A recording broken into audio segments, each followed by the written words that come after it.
December 11th, 2008. A 70-year-old Wall Street legend sits in his Manhattan penthouse wearing a bathrobe. In a matter of hours, he has wiped out $65 billion. Thousands of life saving gone. Nobel Peace Prize winner scammed. Entire charity bankrupted overnight. But the wildest part, the government was explicitly warned about him 5 separate times over 10 years, and they did absolutely nothing. This is the story of Bernie Madoff, the man who pulled off the largest financial robbery in human history without ever holding a gun. So, how the hell did he do it?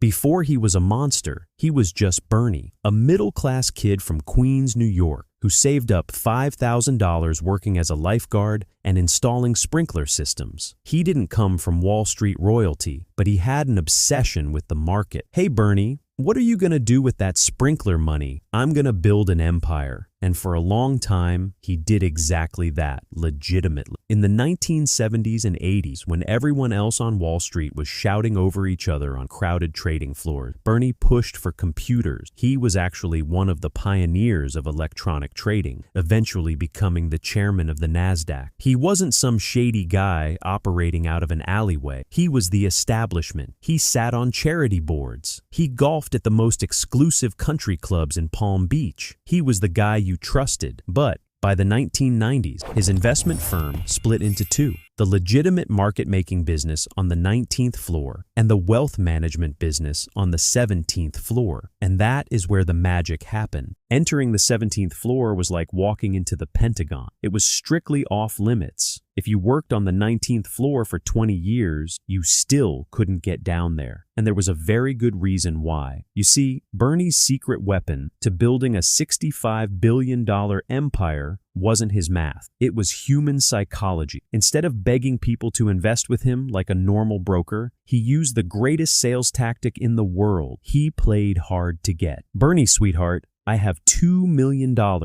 Please manage my money. Sorry, my fund is closed. I only take money from people in my inner circle. What if I give you $4 million? Fine, but you can't ask questions about how I do it. And if you do, I'll kick you out of the fund." It was the ultimate VIP club. People literally begged him to take their million. They felt special. And the returns? Absolutely unnatural. A steady 10 to 12% every single year. If the stock market was booming, Bernie made 11%. If the stock market was crashing and tech companies were burning to the ground, Bernie still made 11%. When institutional investors occasionally asked how he was pulling off this magic trick, Bernie casually mentioned a highly sophisticated split-strike conversion strategy. Think of it like this. Imagine a guy who claims he goes to Las Vegas, plays roulette every single night, and wins exactly $100 every single time. No massive jackpots, but absolutely $0 loss for over 10 years. When you ask him for his strategy, he mutters something about advanced roulette physics, taps his temple, walks away. You'd be suspicious, right? You'd demand to see him play. Well, Wall Street, because the checks kept clearing, massive feeder funds from Europe,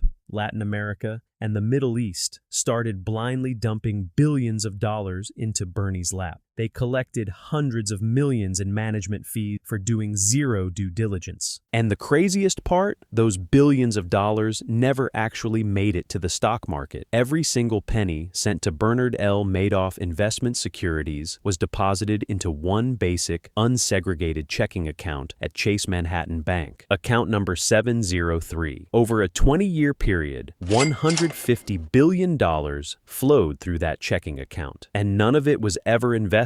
But beneath the surface of the champagne toasts and pristine Palm Beach golf courses, the machine was quietly, dangerously cracking. While the legitimate trading happened upstairs with cutting-edge tech, the highly secretive 17th floor was a completely different world. And frankly, it was a joke. There were no Wall Street wizards down here. There were no advanced algorithms predicting market trends. Just two computer programmers, a guy named Frank D. Pasquale, and an old IBM server they called House 17. It was essentially a massive forgery factory. If Bernie needed to show show a 10% return for the month. Frank would simply look at the newspaper, find stock prices that already went up the week before, and tell his programmers to print fake backdated receipts. "Hey Frank, Ely Weasel's Foundation needs their quarterly statement." "All right, just give them a 12% return on Apple. Tell the computer to backdate the execution ticket to last Tuesday at 2:14 p.m. It's like hiring a toddler to do your corporate taxes, except the toddler has a magic printer that perfectly generates fake billion-dollar bank statements. But when the SEC announced an audit, the 17th floor panicked. Bernie's staff literally printed fake clearing statements, walked over to the office window, and held them up to the sunlight against genuine documents, tracing the margins to make sure the fonts perfectly matched. It was desperate. It was analog, and it was a classic Ponzi scheme. New investors' money was simply handed over to pay off the old investors. But one guy finally noticed. Meet Harry Markopoulos, a mathematical genius and quantitative analyst from Boston. In 1999, Harry's boss tossed Madoff's return sheet on his desk and told him to reverse engineer the strategy so they could copy it. It took Harry exactly 5 minutes to suspect it was a fraud, and 4 hours of intense math to conclusively prove it was physically impossible. Harry realized that for Bernie to be making these trades, he would need to be buying more options than actually existed on the entire Chicago Stock Exchange. Believing Madoff was like believing a baseball player could bat .966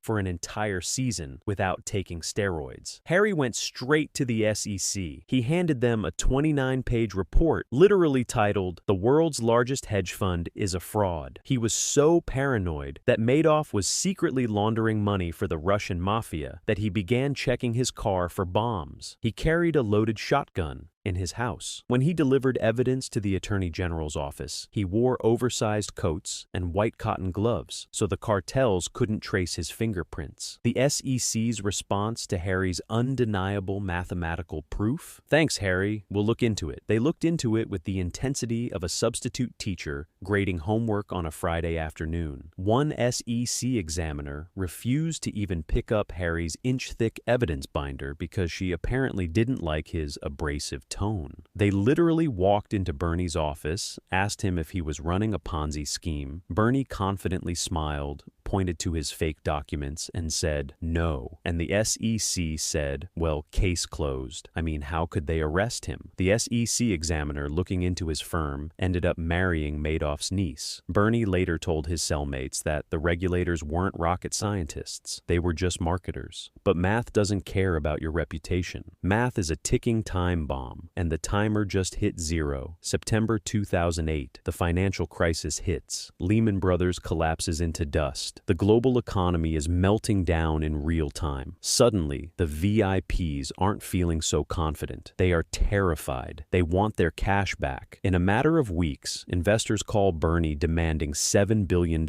in emergency withdrawals. But there is no cash. Account 703 is completely drained. The music stops. The machine jams. Chaos on the 17th floor. Panic. Phones ring. Nobody answers. The Ponzi scheme is officially bleeding out. And yet the sociopathy of Bernard Madoff was so deep that on December 10th, 2008, he attended his firm's annual office Christmas party. He stood there smiling, holding a drink, handing out early bonuses to employees, while knowing his entire empire was literally hours away from a federal raid. That same afternoon, he pulled his 2 sons, Mark and Andrew, into his East 64th Street, Manhattan penthouse. "Boys, it's all just one big lie." Bernie wept in his private study. "What are you talking about? It's a giant Ponzi scheme. There's nothing left. We're $50 billion in the hole." His wife, Ruth, who had sat silently nearby, lit a cigarette with shaking hands. "What's a Ponzi scheme?" she asked. His sons walked out, called a lawyer, and turned their own father in. The next morning, 8:30 a.m. FBI agent Theodore Cacioppi knocks on the penthouse door. Bernie answers in his pajamas and a bathrobe. "We're here to see if there's an innocent explanation," the agent said. Bernie looked at him. "There is no innocent explanation. Handcuffs, a perp walk, gone. $65 billion of perceived wealth vanished globally in the blink of an eye. When the banks messed up in 2008, they got bailed out by the government. When Bernie messed up, He violently dragged 40,000 innocent people down into the darkness with him. The courtroom at Bernie's sentencing was a chamber of horrors. It wasn't just billionaires weeping. Elderly teachers told the judge they were now scavenging in dumpsters for food. The executives got humbled, but the workers got utterly destroyed. The human cost was unfathomable. René Magon de la Villouche, a 65-year-old French aristocrat who had invested his friend's money with Bernie, locked himself in his Madison Avenue office, pulled a trash can underneath his desk, and slit his wrist. A highly decorated British Army veteran shot himself in the head, and the tragedy didn't spare Bernie's own blood. His eldest son, Mark, unable to cope with the global hatred and lawsuits, hung himself with a dog on the exact 2-year anniversary of his father's arrest. While his 2-year-old son slept in the next room, Bernie Madoff pled guilty to 11 federal felonies. The judge gave him 150 years. But if you think prison broke him, you don't understand sociopath. Stripped of his tailored suits and his Palm Beach membership, Madoff walked the prison yard in a khaki uniform and told his fellow inmates exactly how he felt. "Fuck my victims," he said. "I carried them for 20 years, and now I'm doing 150. A court-appointed trustee has spent the last 15 years ruthlessly clawing back the fake profits. They seized $7.2 billion